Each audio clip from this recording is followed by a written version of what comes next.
cómo latió mi corazón mientras él corría hacia mí a campo traviesa. Corría como si viniera en mi ayuda. Y me sentí un penitente arrepentido. Porque dentro de mí había sentido por él siempre un poco de desprecio. Dublineses, por Ibero 90.9. Estamos de regreso, entonces, justo antes del corte, estamos charlando con Alberto Moreira sobre su libro, Marranismo de inscripción, publicado en Escolar y Mayo, en Madrid, en 2016. Y antes del corte estábamos hablando de estos términos, posthegemonía, que nos explicaba muy bien Alberto, y ahora vamos a hablar de infrapolítica, ¿no? Porque es un término que se relaciona directamente, y este sí es una tesis pues propia de Alberto completamente, ¿no? Bueno, infrapolítica era una palabra que yo había usado 2001, 2002 en algún texto publicado por ahí, y de la que yo mismo me había olvidado.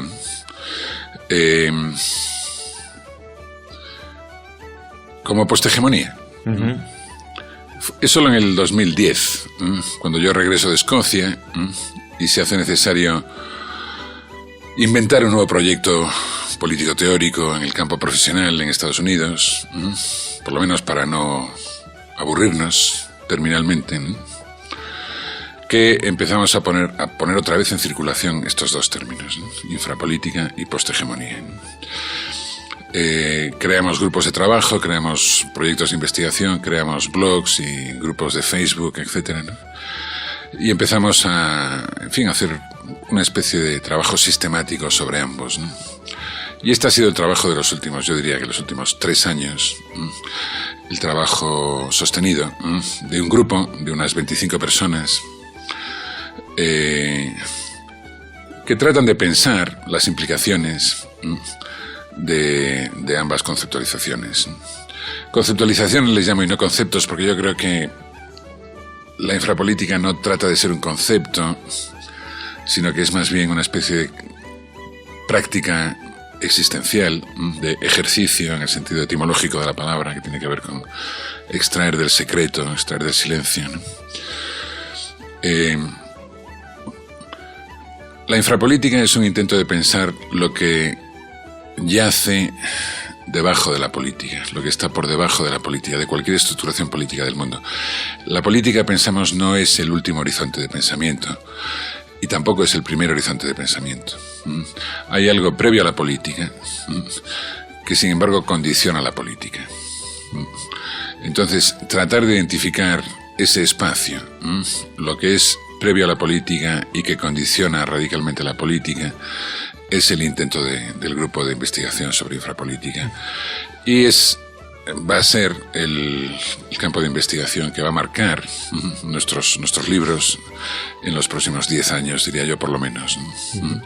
Yo creo que es un concepto suficiente, o una conceptualización suficientemente importante y fuerte como para cambiar las cosas hasta cierto punto, contra la inercia habitual. En otras palabras, creo que es un proyecto digno al que merece la pena prestar atención. Y eso es lo que estamos tratando de hacer. Y luego, por otra parte, hablabas de subalternidad, ¿no? Sí. Bueno, el otro día me encontré en una conferencia en Filadelfia con Gayatri Spivak, una ilustre miembro del grupo de estudios subalternos hindúes, que inspiró la creación del grupo de estudios subalternos latinoamericanos. Y ella, que había venido se había sentado entre la audiencia en el panel en el que yo había presentado un trabajo sobre facticidad y existencia, me dijo: pero Alberto, tú ya no haces subalternidad, ya no haces estudios subalternos. Y yo le dije: Gayatri, lo que hago ahora es una continuación de lo que hice hace 10 años, como todo el mundo, ¿no? Y ella me dice: ya, entiendo, ¿no? Okay. Y así es, ¿no? Quiero decir, obviamente yo ya no me consideraría un tipo que es miembro de ningún grupo de estudios subalternos, ¿no? Pero la problemática de la subalternidad no ha dejado de interesarme, ¿no? Simplemente uno evoluciona, avanza, ¿no? Deja viejas discusiones atrás, ¿no?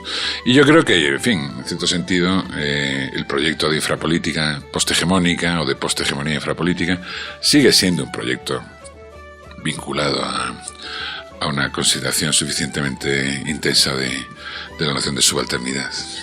Déjame que me ponga un poco más teórico.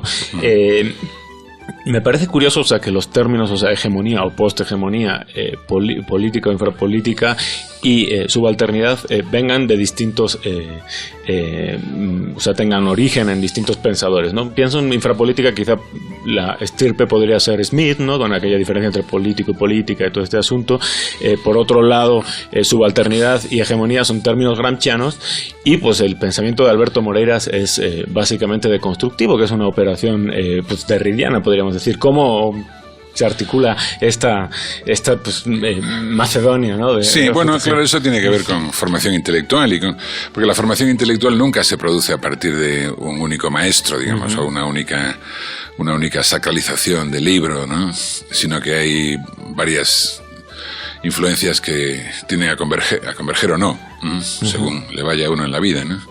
En mi caso concreto, mi interés formativo en Heidegger y en Derrida fue siempre muy fuerte, pero nunca dejó de interesarme el marxismo como forma de análisis de la realidad, de la realidad política. Quiero decir, es difícil pensar que Heidegger pueda servir directamente para un análisis político, ¿no? O incluso Derrida, ¿no? Por lo tanto, se necesitaban otras herramientas, ¿no? A las que obviamente tratamos de darle cierta forma unitaria, ¿no? Entonces, claro, nosotros somos gente que se reconoce inspirada por la deconstrucción, pero eso no significa que seamos deconstruccionistas en el sentido convencional de la palabra, ¿no? Somos gente interesada por la teoría de la hegemonía de Gramsci, pero estamos muy lejos de ser gramscianos porque expresamos un desacuerdo básico y fundamental con las posiciones de Gramsci o de Laclau, ¿no? Nos interesa la subalternidad, pero nuestra posición no es una posición en absoluto decolonial, ni siquiera particularmente vinculada a los esfuerzos de los historiadores hindúes de los 90, que eran fundamentalmente marxistas ortodoxos, ¿no? Entonces, convergen en nuestro proyecto, que ya te digo, incluye a unas 25 personas y otros simpatizantes que andan por ahí, que se unen o no a cosas concretas. Nuestro proyecto incluye todas esas influencias, ¿no? Es un proyecto que tiene mucho que ver con el marxismo contemporáneo, es un proyecto que tiene mucho que ver con cierto heideggerianismo, con cierto derridianismo, no convencional, ni en el caso de Heidegger ni en el caso de Derrida. Y es un proyecto que se abre a otras influencias como el pensamiento italiano contemporáneo, ¿no? En realidad, la palabra infrapolítica es posiblemente una variación sobre el concepto de impolítica de Massimo Cacciari y de Roberto Espósito. Yo diría que salen de ahí. Es decir, es el resultado de una confrontación crítica con la obra de Cacciari y con la obra de Espósito, ¿no?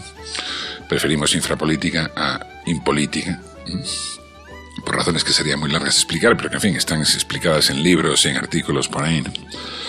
Entonces, vinculamos todo eso, ¿no? Nos interesa mucho también Jean-Luc Nancy, un pensador en la estela de Derrida, ¿no?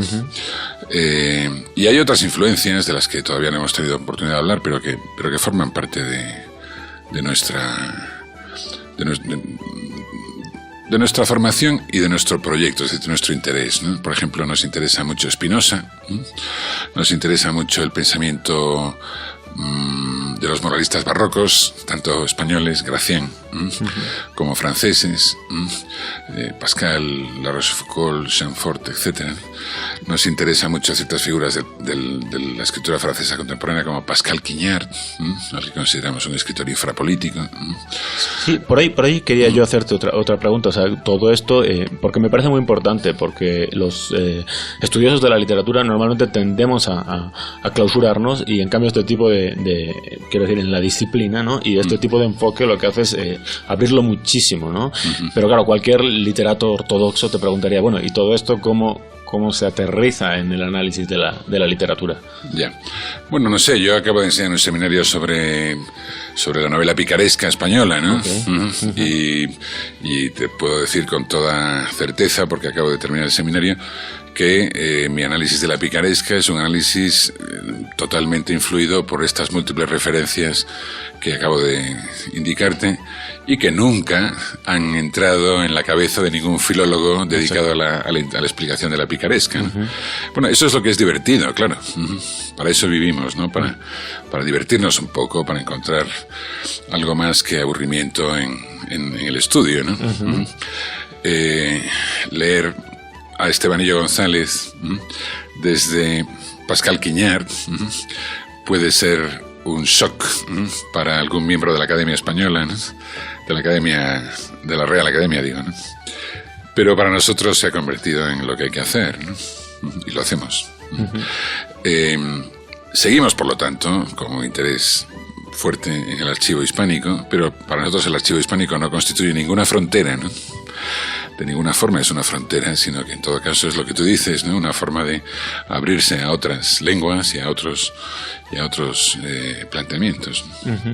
Ahora, permíteme que haga un poco de deconstrucción de la deconstrucción, ¿no? Si uno se pone muy estricto, y es que yo pues me tocó la época podríamos decir, bullante de la deconstrucción, ¿no? Cuando pues, todos teníamos que estudiar Derrida en la época de mi doctorado y demás, ¿no?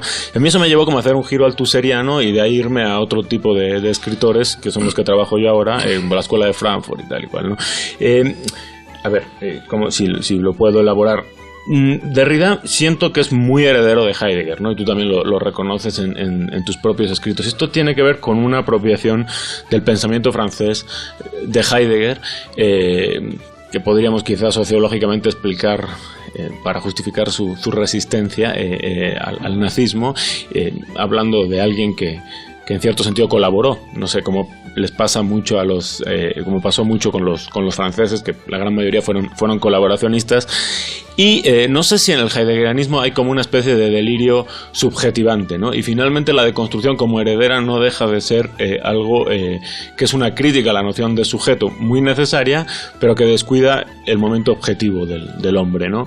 Y en ese sentido no es necesario quizá un giro hacia lo objetivo e irte que es un poco lo que me ha pasado a mí en mi trayectoria, irte a teóricos que criticaban este delirio poetizante de Heidegger desde el primer momento, ¿no? Como la gente de la escuela de Frankfurt, Adorno, con la jerga de la autenticidad y todo este tipo de obras, ¿no? A mí me ha llevado un poco a descubrir otra vez el concepto de clase, ¿no? De que todo este tipo de delirios que vivimos los que estamos insertos en el mundo de la academia, en verdad enmascaran que la praxis reproductiva sigue existiendo, que hay mucha gente que son cuerpos que no importan, que son obreros, que están desplazados por flujos migratorios y por violencias, en el caso de México, que no nos podemos ni imaginar, ¿no? Entonces sí. Esto, no sé.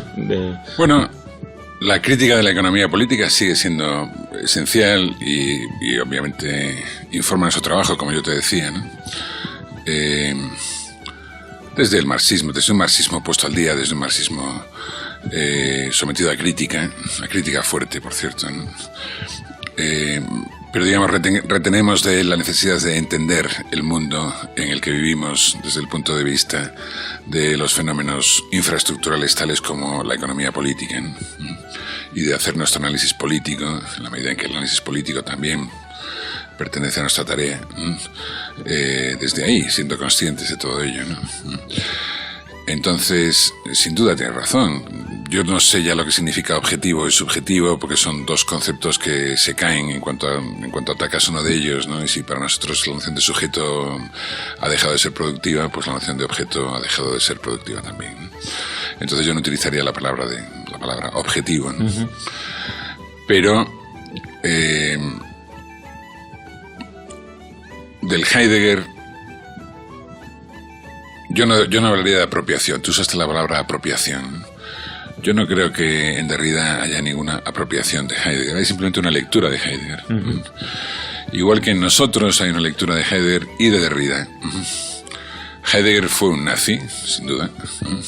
Pero no fue solo un nazi. Nadie es solo un nazi, ¿no? Uh-huh. Lo que nos interesa del pensamiento de Heidegger, obviamente, es lo que no es nazi, lo que no puede ser capturado por ningún tipo de nazismo, ¿no? Eso también fue lo que le interesó a Derrida, por cierto, ¿no? Y Derrida no paró de hacer críticas directas a lo que podríamos llamar los presupuestos de la posibilidad de que Heidegger en algún momento dado diese un paso hacia el nazismo, ¿no? A Derrida le importaba mucho eso, ¿no? Ese trabajo ya lo hizo Derrida en cierto sentido, ¿no? Pero dentro de la historia del derridianismo, en la recepción del derridianismo, también hay muchas cosas que no nos interesan a nosotros, ¿no? Por ejemplo, no nos interesa toda la temática de la écriture, ¿no? En el sentido en el que se entendía en los 80 y en los 90. Para nosotros la deconstrucción tiene una función directamente política, no meramente poética ni literaria. Uh-huh. Y nos desmarcamos, por ejemplo, de lo que llamamos el primer giro deconstructivo. Sí, que es la primera recepción de Derrida, ¿no? Sí, porque si no mucha gente no lo hubiera... Es el primer giro deconstructivo con el que nosotros no tenemos nada que ver, nunca tuvimos nada que ver, ni siquiera en el momento del primer giro deconstructivo. Nosotros estábamos en otro lugar. Uh-huh. Por eso, por cierto, el establishment derridiano nunca nos ha dado entrada en sus fueros ni la queremos, ¿no? Okay. Por lo tanto, nosotros no pretendemos de ninguna forma ninguna apropiación de Derrida ni de Heidegger, ¿no? Simplemente hacemos lecturas libres, sesgadas de su trabajo, para llevarlo a aquello que nos interesa, que es el análisis de nuestra existencia, ¿no? La palabra existencia para nosotros es muy importante, porque lo que en el fondo propone la infrapolítica es un giro existencial en el pensamiento contemporáneo. Uh-huh. Queremos volver a convertir la vida fáctica en el objeto fundamental de análisis. Uh-huh. Y decimos que el pensamiento no es, sino se manifiesta como pensamiento sobre la existencia. Entonces, eso prima sobre cualquier tipo de apropiación, sobre cualquier tipo de lectura. Nos interesa mucho más pensar la existencia que pensar a Derrida, pensar a Heidegger o pensar a Marx. Uh-huh. Simplemente esas son herramientas que nos sirven para llevar a cabo lo que queremos y que, por cierto, está todavía en un momento muy prematuro, ¿verdad? Todavía faltan muchos procesos de reflexión y muchos procesos de escritura hasta que infrapolítica y posthegemonía decidan lo que pueden llegar a ser. Ahora, pero nunca es una existencia entendida en el giro onticontológico del que hablas en el libro, puramente heideggeriano, ¿no? Porque yo siento que Heidegger sí tiene una potencia al revés, de afirmación identitaria muy violenta, ¿no? En su propio pensamiento. Bueno, como en realidad no tanto. Tertulian, ¿no? Lukács, cuando hablaba del asalto a la razón. Sí, pero eso pertenece a un Heidegger muy concreto, que es el Heidegger nazi, ¿no? Uh-huh. Que ya te digo, ni siquiera fue exhaustivo en el momento del compromiso con los nazis, ¿no? Hay algunos libros que son más claramente violentos, ¿no? Como por ejemplo el Seminario del 34 sobre Ser y Verdad, y el Seminario del 35 que llevó a Introducción a la Metafísica. Esos son momentos ciertamente violentos y ciertamente, si quieres, identitarios en el pensamiento de Heidegger, pero no son los únicos, obviamente. Nos interesan los otros momentos, ¿no? No sé si pierdo algo de tu pregunta o me olvidé. No, está perfecto. Lo que sí me parece súper interesante de tu libro es que sí te lleva a hacer una denuncia, aunque no sea iracunda, quizá no, sino que sea serena, como tú nos comentabas antes, de la vulgarización del latinoamericanismo, ¿no? En ese sentido, o sea, que se ha dejado de avanzar en las categorías, ¿no? En trabajo teórico propiamente dicho, y eso, como decíamos un poco antes, se ha colmado con una especie de nada, o sea, de nada más de afirmación en una identidad que no sabemos ni siquiera qué es, porque no está trabajada, ¿no?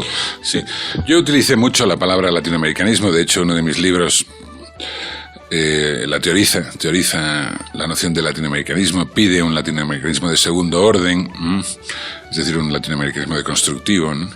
Pero hoy ya es una palabra que no uso, ¿no? Yo ya no creo en el latinoamericanismo ni en nada que se le parezca, ¿no? Me parece que fue un último avatar de la geopolítica de la Guerra Fría, y que hoy no tiene funcionalidad alguna, ni siquiera entendido de la forma más generosa posible como regionalismo crítico. Yo mismo trato de teorizar ese tipo de latinoamericanismo entendido como regionalismo crítico, pero hoy no me interesa ya todo eso. Yo creo que el latinoamericanismo ha caducado históricamente y que no merece la pena rescatarse. Algunos siguen insistiendo en rescatarlo por razones de tipo oportunista, como si hubiera todavía productividad posible en ese tipo de referentes. Pero yo creo que pertenece a la geopolítica de la Guerra Fría, y que por lo tanto tiene que quedar atrás, como ha quedado atrás la geopolítica de la Guerra Fría en general. ¿Qué significó en el mejor de los casos el latinoamericanismo? La suma de reflexiones desde y sobre América Latina en el mundo, ¿no? Esa suma de reflexiones desde y sobre América Latina en el mundo constituye un archivo, pero es un archivo caído, un archivo que no ha producido ningún pensamiento nuevo, ¿no? En ningún momento, ¿no? El problema real no es el problema del latinoamericanismo, el problema real es el problema de la estrechez hegemónica y hegemonizante del pensamiento sobre América Latina, en América Latina. Porque al fin y al cabo lo que puede ocurrir en Estados Unidos o en la Academia Europea en relación con América Latina es secundario, derivado, ¿no? La interrogación que hay que plantearle de forma crítica y dura a los académicos argentinos, chilenos, mexicanos, brasileños es ¿por qué son incapaces de abandonar la identidad como único horizonte de su pensamiento?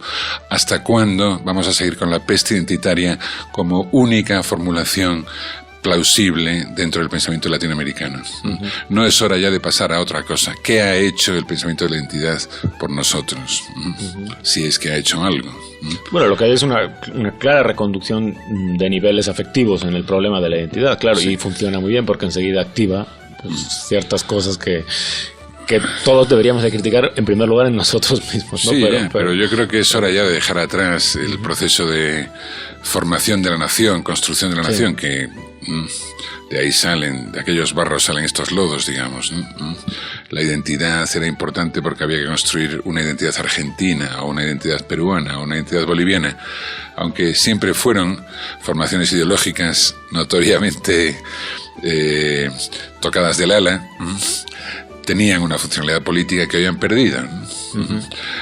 Yo no creo que el problema más importante para México hoy tenga nada que ver con la constitución de una identidad mexicana, ¿no? Igual que en Bolivia los problemas tampoco son los problemas de construcción de una identidad boliviana, ¿no? Hay otras formulaciones de pensamiento que serían mucho más contundentes y eficaces y que tendrían más productividad y más eficacia, política incluso, ¿no? Pero hay una inercia que se reproduce infinitamente, que yo he visto reproducirse a lo largo de mis 40 años más o menos de vida profesional, y que no tengo más remedio que denunciar, porque no he visto nunca que se produjese libertad real a partir de ella, ¿no? Hay que romper el naipe, inventar otra baraja nueva, ¿no? Nosotros modestamente tratamos de hacerlo, pero nos damos cuenta de que nuestro esfuerzo frente a la magnitud enorme de la tarea no deja de ser un esfuerzo episódico y marginal. Bueno, haces en el libro todo un ejercicio de crítica de este como giro identitario que podríamos decir, ¿no? Lo ubicas claramente, por ejemplo, en John Beverly, ¿no? Con el que discutes esto con cierto respeto y algunas categorías que él maneja, ¿no? También con Bruno Bustill, ¿no? El tema este de la izquierda especulativa, ¿no? Es que yo, siento que hay como una especie de giro que trata de negar el momento pues de pensamiento de categorías exhaustivo que ha sido a raíz de la deconstrucción, para como que politizar otra vez el campo académico, ¿no? Pero politizarlo quizá sin reconocer este momento de pensamiento a profundidad que fue la deconstrucción, que eso hay que reconocérselo sin duda, ¿no? Y creo que debería estar siempre activo, ¿no? Bueno, el campo académico siempre ha sido político, digamos, no hace falta politizar el campo académico, ¿no? Porque la política siempre es consustancial a él. Yo, claro, prefiero evitar aludir a nombres concretos en esta conversación, ¿no? Porque no me interesa mucho personalizar, digamos, el conflicto, ¿no? Yo diría que ni Beverly ni Bostis son personajes particularmente identitarios. Desde luego Bostis ni siquiera apela a la identidad como una categoría de su pensamiento, ¿no? Beverly sí, pero yo creo que Beverly lo hace de forma oportunista, simplemente coyuntural, ¿no? Le interesa enfatizar identidad porque es un pensador de la hegemonía, ¿no? La identidad real en el pensamiento, la identidad como concepto real en el pensamiento latinoamericano es más bien la identidad de la llamada filosofía latinoamericana, ¿verdad? Que en México está representada por gente como Leopoldo Cea, amigo mío, el doctor Cea, en su día. Enrique Dussel, etcétera, ¿no? Que tiene una muy larga trayectoria de 200 años, ¿no?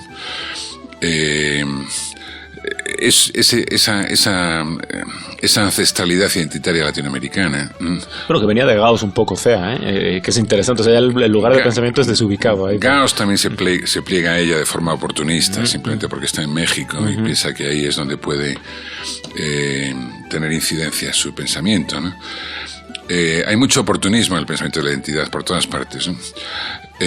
Hoy el pensamiento de la identidad centralmente está representado por la llamada decolonialidad, ¿no? Que es una forma más de pensamiento identitario tradicional a pesar de los disfraces que ellos buscan autoadjudicarse. Y bueno, podría hacerse a lo largo de la historia toda una secuencia de experiencias marranas, podríamos decir, ¿no? Y lo que sí casi se puede constatar es que han tenido mal fin, ¿no? Han sido muy maltratadas y muy descolgadas por la historia, ¿no? Pienso pues en todos los movimientos que justo tú referías hace un rato de Italia, ¿no? La autonomía operaria, la lucha obrera y todo ese tipo de que intentaron pensar fuera de las hegemonías, tuvieron incluso advocaciones a veces terribles, ¿no? Como, no sé, las brigadas rojas y cosas de estas. ¿Qué futuro porque en la historia parece que es poco alentador, le depara al marrano, ¿no? Cualquier radicalización particularista, identitaria, cualquier radicalización, eso lo decía Laclau, ¿no? Implica siempre el fin de la política, tendencialmente, ¿no? Y el fin de la política tiene un nombre concreto, que es la guerra, ¿no? Es decir, una radicalización particularista lleva inevitablemente a la guerra.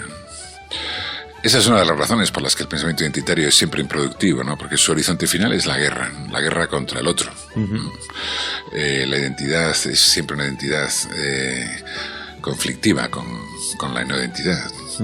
Los procesos de inclusión y exclusión son siempre altamente violentos y cuando se radicalizan llevan a la guerra inevitablemente. Por eso yo no le veo futuro a eso, ¿no? Quiero decir, si tienen futuro, el futuro es catastrófico. Pero la crítica marrana no conduce a una diseminación del problema, eso es lo único que... O sea, quiero decir, nunca afrontarlo, porque quizá en algún momento tiene que haber como una especie de resubjetivización identitaria, si no, nunca vas a ver al enemigo. Sí, no, yo creo que el marranismo no es identitario y afirma esa no identidad radicalmente. El marrano no se autoconstituye como marrano. Primero, el marrano es el que es declarado marrano por otros, es decir, el marranismo... es la respuesta fáctica a un insulto. Cuando alguien es declarado marrano, esa declaración es un acto de exclusión. Y es un acto de exclusión identitaria, es decir, el marrano queda fuera de la identidad desde el principio, ¿no?